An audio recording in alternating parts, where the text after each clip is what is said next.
ಯಾಕೆ ಯಾರ ನಾಯಕತ್ವದಲ್ಲಿ ಮಾಡ್ಬೇಕು ಅಂತ ತಾನೇ ಇರೋದು ಪಾದಯಾತ್ರ. ನೋಡಿ, ಕಾಂಗ್ರೆಸ್ ಪಾರ್ಟಿನೂ ಪಾದಯಾತ್ರೆಗಳು ಮಾಡಿದೆ ವಿರೋಧ ಪಕ್ಷದಲ್ಲಿ, ಅಂದ್ರೆ ಜನರ ಪರವಾಗಿ ಮಾಡಿರೋದು. ಯಾವ್ದೋ ವೈಯಕ್ತಿಕ ವಿಚಾರಗಳು ಇಟ್ಕೊಂಡು ನಾವು ಪಾದಯಾತ್ರೆ ಮಾಡಿಲ್ಲ. ಅದಕ್ಕೆ ನಮ್ಗೆ ಬೆಂಬಲ ಸಿಕ್ಕಿರೋದು. ಮೇಕೆದಾಟ್ ಪಾದಯಾತ್ರೆ ಇರ್ಬೋದು, ನಮ್ಮ ನಡೆ ಕೃಷ್ಣ ಕಡೆ ಇರ್ಬೋದು, 371 ಜೈಗಿರ್ಬೋದು, ಇವೆಲ್ಲಾನು ಕೂಡ ನಾವು ಮಾಡಿರೋದು ಜನರಿಗೋಸ್ಕರ. ಇವ್ರು ಯಾರಿಗೋಸ್ಕರ ಮಾಡ್ತಾ ಇದ್ದಾರೆ? ಆಮೇಲೆ ನಾಯಕತ್ವದ ಕೊರತೆ ಇದೆ ಅಂದ್ಬಿಟ್ಟು ಎದ್ದು ಕಾಣ್ತಾ ಇದೆ ಇವತ್ತು ಬಿಜೆಪಿನಲ್ಲಿ.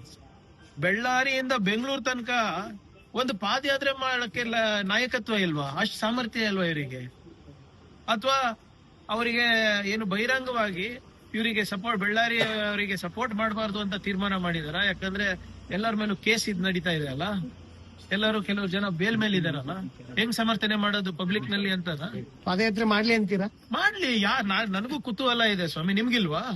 ಯಾರ್ ನಾಯಕತ್ವದಲ್ಲಿ ಮಾಡ್ತಾರೆ, ಹೇಗ್ ಮಾಡ್ತಾರೆ? ಬೆಳ್ಳಾರಿಯಿಂದ ಏನ್ ಸ್ಟಾರ್ಟ್ ಮಾಡ್ತಾರೆ, ಬೆಂಗಳೂರು ತನಕ 4 ಜನನ ಬರ್ತಾರೆ ಎಲ್ಲ ನೋಡ್ಬೇಕಲ್ಲ ನಾವು. ವಿರೋಧ ಪಕ್ಷದ ಸಾಮರ್ಥ್ಯ ನಾವು ಇದ್ರಲ್ಲೇ ನೋಡ್ಬಿಟ್ಟಿದೀವಿ. ಅಸೆಂಬ್ಲಿನಲ್ಲಿ ಒಂದ್ ಅಡ್ಜರ್ನ್ಮೆಂಟ್ ಮೋಷನ್ ಅರ್ಧ ದಿನಕ್ಕೆ ಇಟ್ಕೊಳಕ್ ಆಗಲ್ಲ. ಒಂದು ಕರೆಕ್ಟ್ ಆಗಿ ಯಾವ್ದೇ ಒಂದು ಇಶ್ಯೂ ತಗೊಂಡ್ರು ಅದು ತಾತ್ವಿಕ ಏನೋ ರೀಸನಿಂಗ್ ಕೊಡ್ಲಿಕ್ಕೆ ಆಗಲ್ಲ, ಅಂತಿಮಕ್ಕೆ ತಗೊಂಡೋಗಕ್ ಆಗಲ್ಲ. ಏನ್ ಮಾಡುದು? ಬರೇ ಹಿಟ್ ಅಂಡ್ ರನ್, ಬರೇ ಮಾತಾಡೋದು. ಈಗ ಬೆಳ್ಳಾರಿ ಪಾದಯಾತ್ರೆ ರೂಟ್ ಮ್ಯಾಪ್ ನೋಡಿದೆ ನಿಮ್ಮ ಟಿವಿನಲ್ಲಿ. ಮಾಡ್ಲಿ, ನೋಡೋಣ ಯಾರ ನೇತೃತ್ವದಲ್ಲಿ ಮಾಡ್ತಾರೆ, ಹೇಗ್ ಮಾಡ್ತಾರೆ. ಬರೋಷ್ಟ್ರಲ್ಲಿ ರಾಜ್ಯಾಧ್ಯಕ್ಷ ಚೇಂಜ್ ಆಗ್ತಾರ, ವಿರೋಧ ಪಕ್ಷದ ನಾಯಕರು ಚೇಂಜ್ ಆಗ್ತಾರ, ಏನ್ ಪಾರ್ಟಿನೇ ಉಳಿಯೋಲ್ಲ? ನೋಡೋಣ ಮಾಡ್ತಾರ ಅಂತ. ಇಲ್ಲ, ನಾನು ಬರ್ದು ಕೊಡ್ತೀನಿ, ನನಗೇನೋ ಅನುಮಾನ.